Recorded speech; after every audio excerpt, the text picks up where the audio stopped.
वंदे मातरम बंकिम चंद्र चटर्जी ने लिखा था। उन्होंने इस गाने को लिखा, लिखने के बाद 7 साल लगे, उसके बाद ये गाना लोगों के सामने आया। क्योंकि उन्होंने जब ये गाना लिखा उसके बाद एक उपन्यास लिखा, उसका नाम था आनंद मठ, उसमें इस गीत को डाला। वो उपन्यास छपने में 7 साल लगे। 1882 में ये आनंद मठ उपन्यास का हिस्सा बना वंदे मातरम, और उसके बाद जब लोगों ने उस उपन्यास को पढ़ा तो इसका अर्थ पता चला कि वंदे मातरम क्या है। आनंद मठ उपन्यास बंकिम चंद्र चटर्जी ने लिखा था अंग्रेजी सरकार के विरोध में, और अंग्रेजी सरकार को सहयोग करने वाले उन राजा महाराजाओं के विरोध में जो किसी भी जाति और संप्रदाय के हों लेकिन अंग्रेज सरकार को सहयोग करते।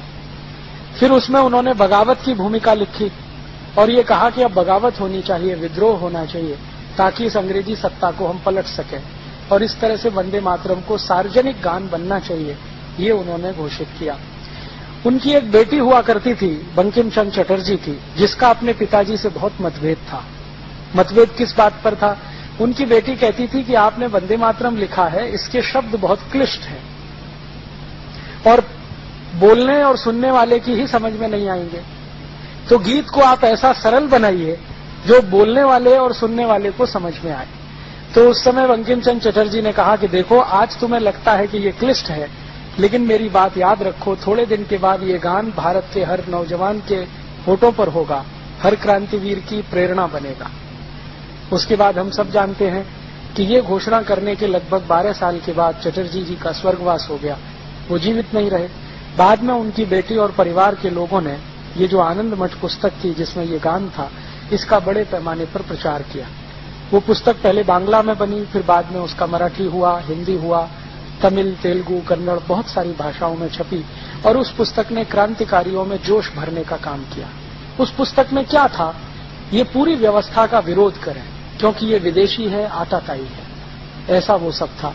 उसमें बहुत सारी ऐसी जानकारियां थी जो लोग सुनकर उबलते थे, जानकर उबलते थे।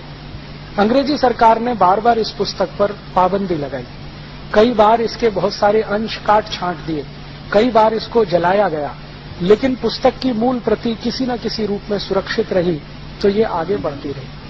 1905 में अंग्रेजों की सरकार ने बंगाल का बंटवारा कर दिया। एक अंग्रेज अधिकारी था करजन, उसने बंगाल को 2 हिस्सों में बांट दिया, एक पूर्वी बंगाल, एक पश्चिमी बंगाल। पूर्वी बंगाल था मुसलमानों के लिए, पश्चिमी बंगाल था हिंदुओं के लिए। हिंदू और मुसलमान के आधार पर यह भारत का पहला बंटवारा था।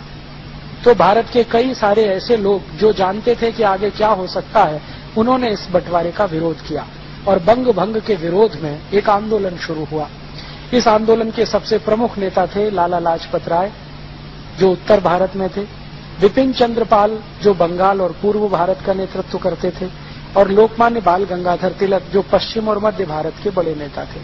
इन तीनों नेताओं ने अंग्रेजों के बंगाल विभाजन के खिलाफ आंदोलन शुरू किया, और इस आंदोलन का एक हिस्सा था अंग्रेजों भारत छोड़ो, अंग्रेजी सरकार से असहयोग करो, अंग्रेजी कपड़े मत पहनो, अंग्रेजी वस्तुओं का बहिष्कार करो, और दूसरा हिस्सा था पॉजिटिव, कि भारत में स्वदेशी का निर्माण करो, स्वदेशी के पथ पर आगे बढ़ो। लोकमान्य तिलक ने इस आंदोलन को अपने शब्दों में स्वदेशी आंदोलन कहा। अंग्रेजी सरकार इसको बंग भंग विरोधी आंदोलन के नाम से कहती रही। लोकमान्य तिलक कहते थे ये हमारा स्वदेशी आंदोलन है। ये 6 साल चला।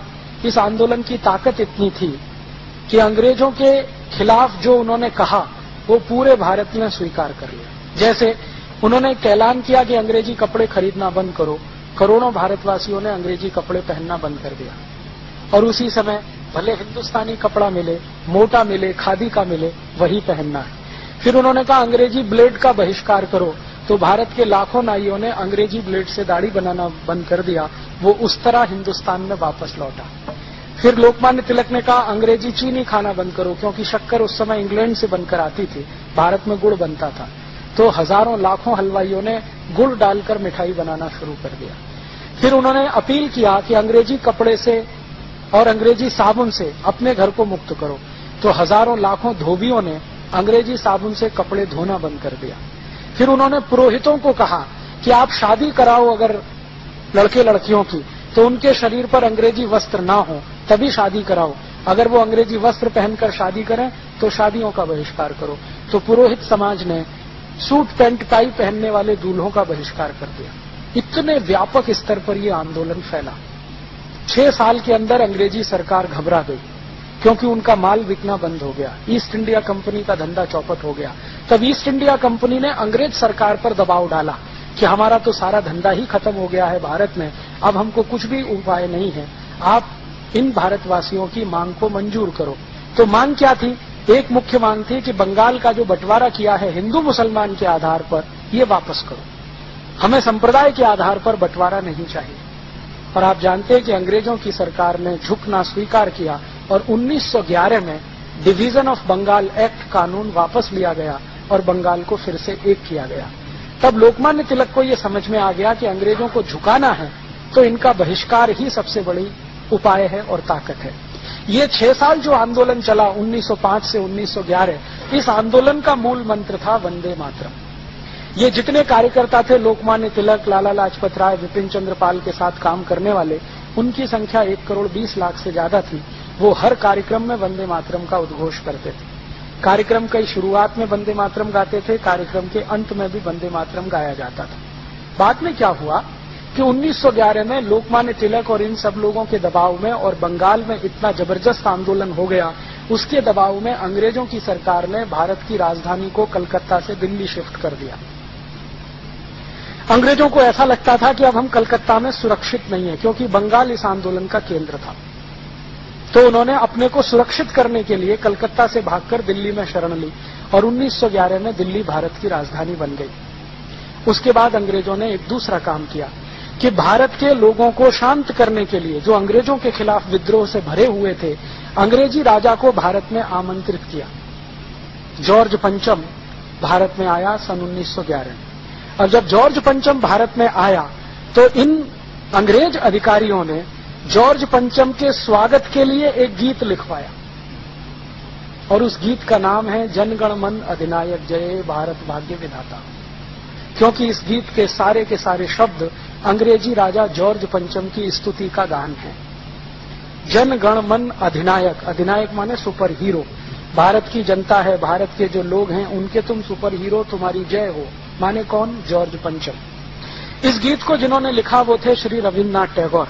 और रविन्द्रनाथ टैगोर की लिखी हुई एक चिट्ठी मेरे पास है, जो कभी समय आने पर मैं टीवी चैनल के माध्यम से पूरे देश को दिखाने वाला हूं। उस चिट्ठी में उन्होंने अपने बहनोई को लिखा है, जो थे सुरेंद्रनाथ बनर्जी और लंदन में रहते थे, आईसीएस ऑफिसर थे। उनको उन्होंने लिखा है कि ये गीत मेरे ऊपर अंग्रेज अधिकारियों ने दबाव डलवा कर लिखवाया है, वंदे मातरम के पैरेलल। क्योंकि उस समय भारत में हर जगह उद्घोष था वंदे मातरम का, हर क्रांतिवीर गाता था वंदे मातरम। और इस वंदे मातरम को और ज्यादा लोकप्रियता तब मिली जब भारत का सबसे कम उम्र का क्रांतिकारी खुदीराम बोस फांसी के फंदे पर चढ़ा तो वंदे मातरम कहते हुए चढ़ा। उसके बाद तो सभी क्रांतिकारियों ने इसको बना लिया कि फांसी पर जाएंगे तो वंदे मातरम गाएंगे। वो चाहे भगत सिंह हो, चाहे अशफाक उल्लाह हो, चाहे ऊधम सिंह हो, चाहे शशीन्द्र नाथ सान्याल हो, चाहे कोई भी हो, सबने फांसी पे चढ़ने को स्वीकार किया वंदे मातरम के घोष से।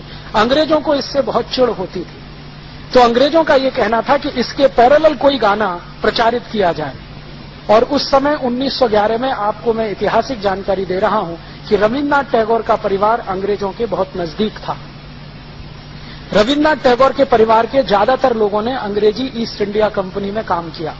उनके बड़े भाई जो अवनीन्द्रनाथ टैगोर थे, वो ईस्ट इंडिया कंपनी के बहुत सालों तक कलकत्ता डिवीजन के डायरेक्टर रहे। काफी पैसा उनके परिवार का ईस्ट इंडिया कंपनी में लगा था। तो अंग्रेजों से बहुत सहानुभूति थी रविन्द्रनाथ टैगोर की। ये सहानुभूति खत्म हुई 1919 में, जब जलियांवाला बाग हत्याकांड हुआ और गांधी जी ने रविन्द्रनाथ टैगोर को गाली देते हुए कहा कि अभी भी तुम्हारे आंखों से अंग्रेजियत का पर्दा नहीं उतरता तो कब उतरेगा? तुम अंग्रेजों के इतने चाटुकार कैसे हो गए? तुम इनके इतने समर्थक कैसे हो गए? आप जानते हैं 1911 में ये गान जब लिख दिया तो उन्होंने अपने बहनों को कहा कि ये गान तो मैंने अंग्रेजों के कहने पर लिखा है, शब्दों का अर्थ अच्छा नहीं है, इसलिए कृपया इसको न गाया जाए तो अच्छा है। लेकिन अंत में एक लाइन लिख दिया कि ये चिट्ठी किसी को न दिखाएं, क्योंकि मैं सिर्फ आप तक ये सीमित रखना चाहता हूं, कभी मेरी मृत्यु हो जाए तो जरूर सबको बताएं। 1941 में रविन्द्रनाथ टैगोर की मृत्यु हो गई। तब बनर्जी साहब की कृपा से ये चिट्ठी लोगों के सामने आई, उसकी एक कॉपी मेरे पास भी है, और उन्होंने पूरे देश को कहा कि जनगण मन को ना गाया जाए। उसी बीच में कांग्रेस पार्टी थोड़ी उभर चुकी थी और एक बड़ा संगठन बन चुकी थी। कांग्रेस में जब तक लोकमान्य तिलक थे, लाला लाजपत राय थे, विपिन चंद्र पाल थे, तब तक वंदे मातरम ही गाया गया। बाद में आप जानते हैं कि लोकमान्य तिलक का कांग्रेस के नेताओं से मतभेद हुआ, और कांग्रेस के नेताओं में उनका सबसे ज्यादा मतभेद हुआ पंडित मोतीलाल नेहरू के साथ, क्योंकि मोतीलाल नेहरू जी की योजना ये थी कि अंग्रेजों के साथ कोई संयोजित सरकार बने, कोलिशन गवर्नमेंट, और उसके लिए वो बार बार कहते थे। और लोकमान्य तिलक कहते थे कि अंग्रेजों के साथ मिलकर सरकार बनाना तो भारत के लोगों को धोखा देना है। तो इस मुद्दे पर मतभेद था, तो ये कांग्रेस से निकल गए। तो फिर इन्होंने एक गरम दल बनाया। तो कांग्रेस के दो हिस्से हो गए, एक नरम दल, एक गरम दल। गरम दल के लीडर लोकमान्य तिलक, लाला लाजपत राय, विपिन चंद्र पाल, ये सब बड़े कांग्रेस के लीडर थे। तो ये हर जगह वंदे मातरम गाते थे। फिर ये नरम दल वाले ज्यादातर अंग्रेजों के साथ रहते थे, अंग्रेजों की कहना, अंग्रेजों की सुनना, उनके नजदीक जाना, उनकी मीटिंगों में शामिल होना वगैरह वगैरह, और वो हर समय अंग्रेजों से समझौते के मूड में रहते थे। तो जब 1911 में ये गाना लिख दिया तो ये नरम दल वालों ने इस गाने को गाना शुरू कर दिया। कई बार ये गरम दल वालों को चिढ़ाने के लिए गाना गाया करते थे। बाद में क्या हुआ, कांग्रेस के बड़े बड़े अधिवेशन हुआ करते थे, उनमें ये बहुत बहस होती थी कौन सा गाना गाया जाए। तो वंदे मातरम पर सबकी सहमति होती थी, लेकिन नरम दल का छोटा सा एक गुट था जो अंत में फिर जनगण मन गा लेता था। बाद में क्या हुआ कि ये नरम दल के कुछ खुराफाती लोगों ने एक वायरस छोड़ दिया, और वो वायरस ये छोड़ दिया कि ये मुसलमानों को नहीं गाना चाहिए क्योंकि इसमें बुत परस्ती है, माने बुत की पूजा है। मुसलमानों को आप जानते हैं कि बड़ा करंट लगता है ये सुनते ही, तो बिना सोचे समझे उनको करंट दौड़ गया। तो जो मुस्लिम लीग के नेता थे, चूंकि मुस्लिम लीग 1906 में बन चुकी थी और उसी के कहने पर बंगाल का विभाजन भी हुआ था, तो मुस्लिम लीग के नेताओं में करंट दौड़ गया। मोहम्मद अली जिन्ना जब इसके प्रेसिडेंट बने तो इन्होंने इसके खिलाफ बोलना शुरू कर दिया कि वंदे मातरम सांप्रदायिक गाना है, हम इसे नहीं गाएंगे। फिर इन्होंने क्या किया कि दुश्मनी निकालने के लिए जहां भी वंदे मातरम गाया जाता था वहीं पर जनगण मन गाते थे, जहां वंदे मातरम होता था वहीं जनगण मन होता था। तो एक तरह से जनगण मन और वंदे मातरम में कंपटीशन शुरू करा दिया। अंत में ये कंपटीशन इतना आगे बढ़ा कि 1941 में जब टैगोर जी मर गए तो भी ये सत्य उद्घाटित होने के बाद भी मुस्लिम लीग ने कहा हम तो यही गाएंगे। अब अंत में क्या हुआ, भारत आजाद हुआ 1947 में इसी झगड़े के साथ कि वंदे मातरम की जनगण मन, वंदे मातरम की जनगण मन। फिर ये कॉन्स्टिट्यूएंट असेंबली की बहस हुई जिसमें 319 लोग थे। इन सभी में एक को छोड़कर सबने माना कि वंदे मातरम ही होना चाहिए राष्ट्रगान। एक ने नहीं माना। वो एक कौन थे? पंडित जवाहरलाल नेहरू। उन्होंने नहीं माना। क्यों नहीं माना? तो वो कहते हैं कि मुसलमानों को इससे दुख होता है, उनके दिल को चोट पहुंचती है, तो हम क्यों गाएं इसको। माने हिंदुओं के दिल को चोट पहुंचे तो उससे कोई फर्क नहीं पड़ता, मुसलमानों के दिल को चोट नहीं पहुंचनी चाहिए। और नेहरू जी कहते थे कि इस समय मुस्लिम लीग की राजनीति चल रही है, भारत का बंटवारा किया है, इसका तोड़ करने के लिए मुसलमानों को साथ रखना जरूरी है, तो उनकी इन बातों को मान लेना ही अच्छा है। तो नेहरू जी बार बार यही तर्क देते थे। अंत में क्या हुआ कि सभी कॉन्स्टिट्यूएंट असेंबली के मेंबर्स ने कहा जी हमको तो ये बैठता नहीं है जनगण मन, तो फैसला कौन करे। तो गांधी जी के पास पहुंचे, तब तक गांधी जी जीवित थे। तो गांधी जी ने कहा कि जनगण मन के पक्ष में तो मैं भी नहीं हूं और तुम वंदे मातरम के पक्ष में नहीं हो, तो कोई तीसरा गाना निकालो। तो उन्होंने कहा आप ही निकाल के दे दो। तो गांधी जी ने एक गाना निकाल के दिया जो हमारा बाद में झंडा गान था, उसके पहले वो झंडा गान नहीं था। विजयी विश्व तिरंगा प्यारा, झंडा ऊंचा रहे हमारा, इसकी शान न जाने पाए, चाहे आन भले ही जाए। ये जो गाना था गांधी जी ने कहा इसको बना लो, तो नेहरू जी उस पर भी तैयार नहीं। अब नेहरू जी का तर्क क्या था? नेहरू जी का तर्क था कि ये गाना ऑर्केस्ट्रा पे नहीं बज सकता और जनगण मन ऑर्केस्ट्रा पे बज सकता है। और जनगण मन आप जानते हैं अंग्रेजों का लिखवाया हुआ गीत था जॉर्ज पंचम के स्वागत के लिए। इसके एक एक शब्द को ध्यान दें। जनगण मन अधिनायक जय है, तुम्हारी जय हो, भारत भाग्य विधाता, तुम भारत के भाग्य विधाता हो।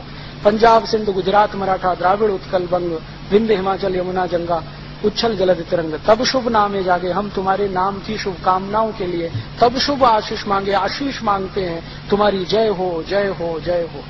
जॉर्ज पंचम ने जब ये सुना तो उसको अर्थ तो समझ में नहीं आया, फिर उसने इंग्लिश ट्रांसलेशन कराया तो जॉर्ज पंचम का स्टेटमेंट था कि इतनी खुशामद तो मेरी इंग्लैंड में भी कोई नहीं करता।